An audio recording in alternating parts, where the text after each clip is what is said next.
इस प्रकार फूले हुए वृक्षों से सुशोभित उस वन की शोभा देखते और विदेहनंदिनी का अनुसंधान करते हुए हनुमान जी की वह सारी रात प्रायः व्यतीत हो चली। रात्रि जब मात्र एक प्रहर बाकी रही तो रात के उस पिछले प्रहर में 6 अंगों से संपूर्ण वेदों के विद्वान तथा श्रेष्ठ यज्ञों द्वारा यजन करने वाले ब्रह्म राक्षसों के घर में वेद पाठ की ध्वनि होने लगी, जिसे हनुमान जी ने सुना। तदंतर मंगल वाद्यों तथा श्रवण सुखद शब्दों द्वारा महाबाहु दशमुख रावण को जगाया गया। जागने पर महाभागी एवं प्रतापी राक्षस राज रावण ने सबसे पहले विदेहनंदिनी सीता का चिंतन किया।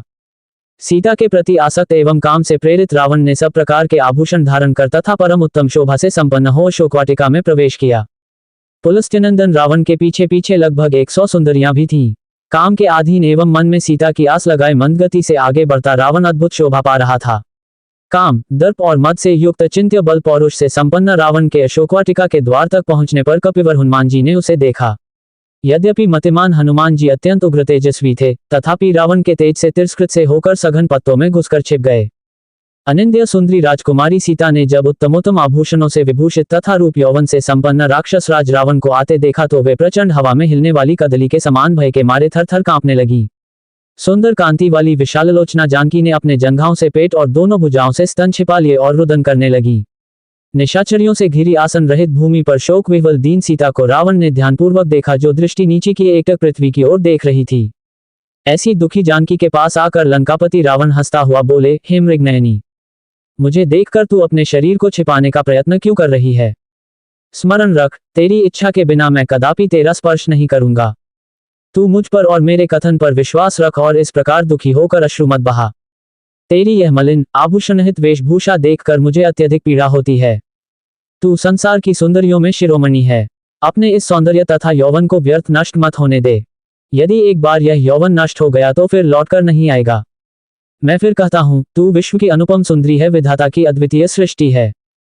तेरे निर्माण में ब्रह्मा ने अपना सारा कौशल और चतुराई लगा दी, इसीलिए तेरी रचना में उसने किसी प्रकार की कोई कमी नहीं रखी है। तेरे किस किस अंग की मैं सराहना करूं? जिस अंग पर दृष्टि पड़ती है उसी पर अटक कर रह जाती है। मैं तुझे पूरे हृदय से अपनाना चाहता हूं। मैं तेरे प्रत्येक अंग का रसास्वादन करना चाहता हूं। इसीलिए तुझसे कहता हूं, तू राम का मोह छोड़ दे। मैं तुझे अपनी पटरानी बनाऊंगा। मेरी सब रानियां तो तेरी चरणों की दासी बनेंगी ही, मैं भी तेरा दास बनकर रहूंगा। अपने भुजबल से अर्जित संपूर्ण संपत्ति तेरे चरणों में अर्पित कर दूंगा। जीते हुए समस्त राज्य तेरे पिता जनक को दे दूंगा। तू वास्तव में इतनी सुंदर है कि तुझे देखकर तो तुझे बनाने वाला स्वयं विधाता कामवश हो जाएगा। मेरी तो बात ही क्या है, इसलिए तू मेरी बात स्वीकार कर ले। राम से भयभीत होने की आवश्यकता कोई नहीं है। संसार में कोई भी मुझसे लोहा नहीं ले सकता। चल, उठकर खड़ी हो जा और सुंदर वस्त्राभूषण धारण करके मेरे साथ रमण कर। हे कल्याणी, चलकर तू मेरे ऐश्वर्य को देख और उस कंगाल वनवासी को भूल जा। तू ही सोच, राम के पास न राज्य है, न धन है, न कोई दास है, न सेना है और न कोई साधन है। फिर यह भी क्या पता है कि वह अभी जीता है या मर गया। यदि जीवित भी हो तो भी न तो तू उसके पास पहुंच सकती है और न वह स्वयं ही यहाँ आ सकता है। अतएव चिंता का परित्याग करके निश्चिंत होकर मेरे साथ रमण कर। रावण के नीच वचनों को सुनकर मध्य में तृण रखकर जानकी बोली, हे लंकेश, तुम्हारे जैसे विद्वान के लिए यह उचित होगा कि तुम अपनी मर्यादाओं का उल्लंघन न करो और मुझसे अपना मन हटाकर अपनी रानियों से प्रेम करो। स्मरण रखो, पापी और नीच भावना रखने वाले पुरुषों को अपने उद्देश्य में कभी सफलता नहीं मिलती। मैं उत्तम कुल में जन्म लेने वाली पतिव्रता पत्नी हूँ। तुम मुझे मेरे सतीत्व से कदापि विचलित नहीं कर सकते। अपने प्राण रहते मैं तुम्हारे नीचता से परिपूर्ण प्रस्ताव को किसी भी दशा में स्वीकार नहीं कर सकती। यदि तुम में तनिक भी न्याय बुद्धि होती तो तुम अन्य स्त्रियों के धर्म की उसी प्रकार रक्षा करते जिस प्रकार अपनी रानियों के सतीत्व की करते हो। क्या इस लंका में ऐसा कोई समझदार व्यक्ति नहीं है जो तुम्हें इस साधारण सी बात का बोध कराए? तुम तो नीतिवान बनते हो, फिर नीति का ये वाक्य कैसे भूल गए कि जिस राजा की इंद्रियां उसके वश में नहीं रहती, वो चाहे कितना ही ऐश्वर्यवान हो, अंत में रसातल को जाता है, उसका सर्वस्व नष्ट हो जाता है। हे दुर्बुद्धे, तूने अभी तक मुझे पहचाना नहीं है। मैं तेरे ऐश्वर्य, राज्य, धन संपत्ति के लोभ में नहीं फंस सकती। तेरा ये कहना भी एक व्यर्थ का प्रलाप है कि मैं रघुकुलमणि रामचंद्र जी से नहीं मिल सकती। अरे मूर्ख, वे तो सदैव मेरे हृदय में निवास करते हैं। मुझे कोई उनसे अलग नहीं कर सकता। मेरा उनका ऐसा अटूट संबंध है जैसा कि सूर्य का उसकी प्रभा से। इसलिए मैं उनकी हूं और सदा ही उनकी रहूंगी। यदि तू सोच समझकर यह मान ले कि तूने मेरा अपहरण करके एक भयंकर अपराध किया है और इसलिए मुझे लौटाते हुए तुझे भय लगता है, तो मैं तुझे अभयदान देते हुए वचन देती हूँ कि तू मुझे उनके पास पहुंचा दे, मैं तुझे उनसे क्षमा करा दूंगी। यदि तुम अब भी अपनी हट पर अड़े रहे तो विश्वास करो कि तुम्हारी मृत्यु निश्चित है और तुम्हें उनके बाणों से कोई नहीं बचा सकता। इसलिए मैं फिर कहती हूँ कि सावधान हो जाओ। अपने साथ लंका और लंकावासियों का नाश मत करो। इसी में तुम्हारा और तुम्हारे राक्षस कुल का कल्याण है। सीता के ये कठोर वचन सुनकर राक्षस राज रावण ने उन प्रियदर्शना सीता को यह अप्रिय उत्तर दिया। लोक में पुरुष जैसे जैसे अनुनय विनय करता है वैसे वैसे ही वह उनका प्रिय होता जाता है, किंतु मैं तुमसे ज्यों ज्यों मीठे वचन बोलता हूँ त्यों त्यों तुम मेरा तिरस्कार करती जाती हो। तुम्हारे प्रति जो मेरा प्रेम उत्पन्न हो गया है वही मेरे क्रोध को रोक रहा है। हे समुखी, यही कारण है कि वध और तिरस्कार के योग्य होने पर भी मैं तुम्हारा वध नहीं कर रहा हूँ। मिथिलेश कुमारी, तुम मुझसे जैसी कठोर बातें कह रही हो उनके प्रतिकार में तुम्हें कठोर प्राणदंड देना ही उचित है। हे सुंदरी, मैंने तुम्हारे लिए जो अवधि नियुक्त की है उसके अनुसार मुझे 2 महीने और प्रतीक्षा करनी है। तत्पश्चात तुम्हें मेरी शैया पर आना ही होगा।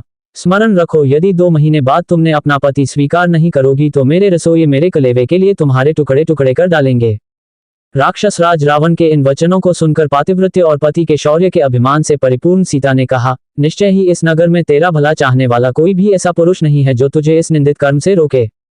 नीच राक्षस, तूने अमित तेजस्वी श्री राम की भार्या से जो पाप की बात कही है उसके परिणाम स्वरूप दंड से तू कहाँ जाकर छुटकारा पाएगा। मैं धर्मात्मा श्री राम की धर्मपत्नी और महाराज दशरथ की पुत्रवधू हूँ। दशमुख रावण, मेरा तेज ही तुझे भस्म कर डालने के लिए पर्याप्त है। केवल श्रीराम की आज्ञा न होने से और अपनी तपस्या को सुरक्षित रखने के विचार से मैं तुझे भस्म नहीं कर रही हूँ। निसंदेह तेरे वध के लिए ही विधाता ने यह विधा रच दिया है। तू कितना वीर और पराक्रमी है इसका पता तो मुझे उसी दिन चल गया था जब तेरे पास इतनी विशाल सेना बल और तेज होते हुए भी तू मुझे चोरों की भांति मेरे पति की अनुपस्थिति में चुरा लाया था। क्या इससे तेरी कायरता का पता नहीं चलता। सीता के मुख से ऐसे अप्रत्याशित एवं अपमानजनक वचन सुनकर रावण का संपूर्ण शरीर क्रोध से थरथर कांपने लगा। उसके नेत्रों से अंगारे बरसाने लगे। वह दहाड़ता हुआ बोला, अन्याय और निर्धन मनुष्य का अनुसरण करने वाली नारी, जैसे सूर्यदेव अपने तेज से प्रातःकालिक संध्या के अंधकार को नष्ट कर देते हैं उसी प्रकार मैं तेरा तत्काल विनाश किए देता हूँ। तत्पश्चात रावण ने एकाक्षी, एक आंख वाली, एक कर्णा, एक कान वाली, अश्वपदी, घोड़े के समान पैर वाली, सिंह मुखी, सिंह के समान मुख वाली आदि विकराल दिखाई देने वाली राक्षसियों को संबोधित करते हुए कहा, जिस प्रकार भी हो सीता को मेरे वश में होने के लिए विवश करो। यदि वह प्रेम से न माने तो इसे मनचाहा दंड दो ताकि यह हाथ जोड़कर गिड़गिड़ाती हुई मुझसे प्रार्थना करे और मुझे अपना पति स्वीकार करे। राक्षसियों को इस प्रकार आज्ञा देकर काम और क्रोध से व्याकुल हुआ राक्षस राज रावण सीता की ओर देखकर गर्जना करने लगा। रावण को अत्यंत क्रोधित देखकर मंदोदरी और धान्यमालिनी नाम की एक अन्य राक्षस कन्या शीघ्र रावण के पास आई और उसका आलिंगन कर बोली, हे प्राणनाथ, आप इस कुरूप सीता के लिए क्यों इतने व्याकुल होते हैं? भला इसके फीके पतले अधरों, अनाकर्षक कांति और छोटे भद्दे आकार में क्या आकर्षण है? आप चलकर मेरे साथ विहार कीजिए, इस अभागी को मरने दीजिए। इसके ऐसे भाग्य कहाँ जो आप जैसे अपूर्व बलिष्ठ, अद्भुत पराक्रमी, तीनों लोकों के विजेता के साथ रमण सुख प्राप्त कर सके। नाथ, जो स्त्री आपको नहीं चाहती उसके पीछे उन्मत्त की भांति दौड़ने से क्या लाभ? इससे तो व्यर्थ ही मन को दुख होता है। जब उन राक्षसियों ने ऐसा कहा और उसे दूसरी ओर हटा ले गई तो मेघ के समान काला और बलवान राक्षस रावण जोर जोर से हंसता हुआ अपने भव्य प्रासाद की ओर चल पड़ा। राक्षस राज रावण के चले जाने के बाद भयानक रूप वाली राक्षसियों ने सीता को घेर लिया और उन्हें अनेक प्रकार से डराने धमकाने लगी। वे सीता की भर्त्सना करते हुए कहने लगी, हे मूर्ख भागिन, हे नीच नारी, तीनों लोकों और 14 भुवनों को अपने पराक्रम से पराजित करने वाले परम तेजस्वी राक्षस राज की शैया प्रत्येक को नहीं मिलती। ये तो तुम्हारा परम सौभाग्य है कि स्वयं लंकापति तुम्हें अपनी अंशाइनी बनाना चाहते हैं। तनिक विचार कर देखो, कहाँ अगाध ऐश्वर्य, स्वर्णपुरी तथा अतुल संपत्ति का एक छत्र स्वामी और कहाँ वह राज्य से निकाला हुआ कंगालों की भांति वन वन में भटकने वाला हतभाग्य साधारण सा मनुष्य।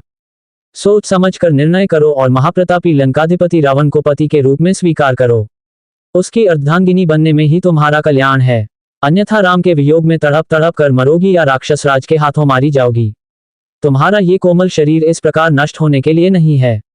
महाराज रावण के साथ विलास भवन में जाकर रमण करो। महाराज तुम्हें इतना विलासमय सुख देंगे जिसकी तुमने उस कंगाल वनवासी के साथ रहते कल्पना भी नहीं की होगी।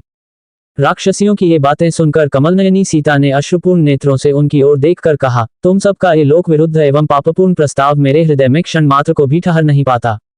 एक मानव कन्या किसी राक्षस की भार्या नहीं हो सकती। तुम सब लोग भले ही मुझे खा जाओ किंतु मैं तुम्हारी बात नहीं मान सकती। मेरे पति दीन हो अथवा राज्यहीन, वे ही मेरे स्वामी हैं और मैं सदा उन्हीं में अनुरक्त हूं तथा आगे भी रहूंगी। जैसे सुवर्चला सूर्य में, महाभागा शची इंद्र में, अरुंधति महर्षि वशिष्ठ में, रोहिणी चंद्र में, सुकन्या च्यवन में, सावित्री सत्यवान में, श्रीमती कपिल में, मदयंती सौदास में, केशिनी सगर में और दमयंती नल में अनुराग रखती हैं, वैसे ही मैं भी अपने पति इक्ष्वाकुवंश शिरोमणि श्री राम में अनुरक्त हूँ। सीता के वचन सुनकर राक्षसियों के क्रोध की सीमा न रही। वे रावण की आज्ञानुसार कठोर वचनों द्वारा उन्हें धमकाने लगी। अशोक वृक्ष में चुपचाप छिपे बैठे हुए हनुमान जी सीता को फटकारती हुई राक्षसियों की बातें सुनते रहे। वे सब राक्षसियां कुपित होकर कांपती हुई सीता पर चारों ओर से टूट पड़ीं। उनका क्रोध बहुत बड़ा हुआ था। राक्षसियों के बारंबार धमकाने पर सर्वांग सुंदरी कल्याणी सीता अपने आंसू पोंछती हुई उसी अशोक वृक्ष के नीचे चली आई जिस पर हनुमान जी छिपे बैठे थे। शोकसागर में डूबी हुई विशालोचना वैदेही वहां चुपचाप बैठ गईं। वे अत्यंत दीन व दुर्बल हो गई थी तथा उनके वस्त्र मलिन हो चुके थे। विकराल राक्षसियां फिर उन्हें घेर कर तरह तरह से धमकाने लगी। विकराल रूप वाली राक्षसियों के द्वारा इस प्रकार से धमकाए जाने पर देवकन्या के समान सुंदरी सीता धैर्य छोड़कर रोने लगी। विलाप करते हुए वे कहने लगी, हे भगवान, अब यह विपत्ति नहीं सही जाती। प्रभो, मुझे इस विपत्ति से छुटकारा दिलाओ या मुझे इस पृथ्वी से उठा लो। बड़े लोगों ने सच कहा है कि समय से पहले मृत्यु भी नहीं आती। आज मेरी कैसी दयनीय दशा हो गई है। कहाँ अयोध्या का वह राजप्रासाद जहाँ मैं अपने परिजनों तथा पति के साथ लौकिक सुख भोगती थे, और कहाँ ये दुर्दिन जब मैं पति से विमूली का छल द्वारा हरी गई इन राक्षसों के फंदों में फंसकर निरीह हिरणी की भांति दुखी हो रही हूँ। आज अपने प्राणेश्वर के बिना मैं जल से निकाली गई मछली की भांति तड़प रही हूँ। इतनी भयंकर वेदना सहकर भी मेरे प्राण नहीं निकल रहे हैं। आश्चर्य यह है कि मर्मांतक पीड़ा सहकर भी मेरा हृदय टुकड़े टुकड़े नहीं हो गया। मुझ जैसी अभागिनी कौन होगी जो अपने प्राणाधिक प्रियतम से बिछुड़कर भी अपने प्राणों को संजोए बैठी है। अभी न जाने कौन कौन से दुख मेरे भाग्य में लिखे हैं। न जाने वह दुष्ट रावण मेरी कैसी दुर्गति करेगा। चाहे कुछ भी हो, मैं उस महापातकी को अपने बाएं पैर से भी स्पर्श न करूंगी। उसके इंगित पर आत्मसमर्पण करना तो दूर की बात है। यह मेरा दुर्भाग्य ही है कि एक परम प्रतापी वीर की भार्या होकर भी दुष्ट रावण के हाथों सताई जा रही हूं और वे मेरी रक्षा करने के लिए अभी तक यहाँ नहीं पहुंचे। मेरा तो भाग्य ही उल्टा चल रहा है। यदि परोपकारी जटायुराज इस नीच के हाथों न मारे जाते तो वे अवश्य राघव को मेरा पता बता देते और वे आकर रावण का विनाश करके मुझे इस भयानक यातना से मुक्ति दिलाते। परंतु मेरा मन कह रहा है दी दुष्चरित्र रावण के पापों का घड़ा भरने वाला है। अब उसका अंत अधिक दूर नहीं है। वह अवश्य ही मेरे पति के हाथों मारा जाएगा। उनके तीक्ष्ण बाण लंका को लंपट राक्षसों के आधिपत्य से मुक्त करके अवश्य मेरा उद्धार करेंगे। किंतु उनकी प्रतीक्षा करते करते मुझे इतने दिन हो गए और वे अभी तक नहीं आए। कहीं ऐसा तो नहीं है कि उन्होंने मुझे मरा हुआ समझ लिया हो और इसलिए अब वे मेरी खोज खबर ही न ले रहे हों। ये भी तो हो सकता है कि दुष्ट मायावी रावण ने जिस प्रकार छल से मेरा हरण किया, उसी प्रकार उसने छल से उन दोनों भाइयों का वध कर डाला हो। उस दुष्ट के लिए कोई भी नीच कार्य अकरणीय नहीं है। दोनों दशाओं में मेरे जीवित रहने का प्रयोजन नहीं है। यदि उन्होंने मुझे मरा हुआ समझ लिया है या इस दुष्ट ने उन दोनों का वध कर दिया है तो भी मेरा और उनका मिलन जब असंभव हो गया है। जब मैं अपने प्राणेश्वर से नहीं मिल सकती तो मेरा जीवित रहना व्यर्थ है। मैं अभी इसी समय अपने प्राणों का उत्सर्ग करूंगी। सीता के इन निराशा भरे वचनों को सुनकर पवनपुत्र हनुमान अपने मन में विचार करने लगे कि अब इस बात में कोई संदेह नहीं है कि यही जनकनंदिनी जानकी हैं जो अपने पति के वियोग में व्याकुल हो रही हैं। यही वह समय है जब इन्हें धैर्य की सबसे अधिक आवश्यकता है।